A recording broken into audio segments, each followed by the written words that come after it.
Chers frères et sœurs, Assalamu alaikum wa rahmatullah wa barakatuh. Le thème de ce jour est la nuit du destin, sens et portée. La dernière décade du Ramadan est un espace temporel exceptionnel d'adoration pour les croyants musulmans. En effet, parmi ces nuits se situe Laylatul Qadr ou la nuit du destin.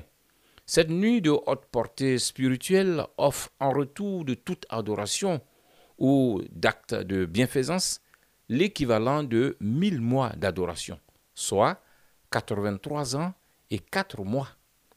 C'est pourquoi, bravant les contraintes du sommeil et de la fatigue, les fidèles musulmans veillent en prière et y posent des actions de bienfaisance.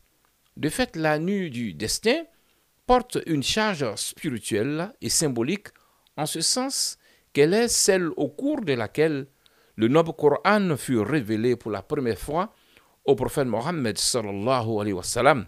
Allah le rappelle bien au verset 1 à 3 de la sourate 97, Al-Qadr, le destin, je cite, « Nous l'avons certes fait descendre pendant la nuit de Laylatul Qadr. La nuit de Qadr est meilleure que 1000 mois d'adoration. » Fin de citation. En réalité, cette nuit constitue l'instant de rupture définitive qui a permis de passer de l'ère de l'obscurité à celle de la lumière, de celle de la désobéissance à celle de la pleine soumission à Allah, de celle de la mécréance à celle de la croyance.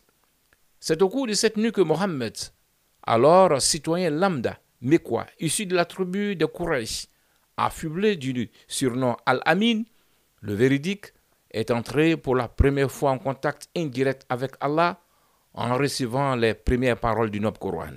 Ainsi, par cette révélation, Mohammed Al-Amin va entrer dans la chaîne des élus d'Allah pour porter son message à l'humanité. Au cours de cette nuit, la vie de Mohammed Al-Amin bascule de simple être humain à celui de prophète, invitant ainsi l'Arabie et plus tard le monde entier à n'adorer désormais que le Dieu unique Allah. En réalité, cet événement historique est l'aboutissement du long cheminement et de la longue quête effectuée par Mohammed Al-Amin pour être en contact avec Allah, marquant ainsi sa ferme volonté de sortir de la prison idolâtre de son milieu ancestral et tribal pour mieux comprendre le monde.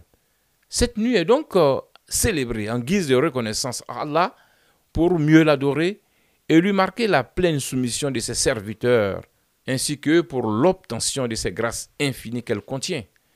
Qu'Allah nous accorde la baraka de cette nuit. Amin, Ya Rab.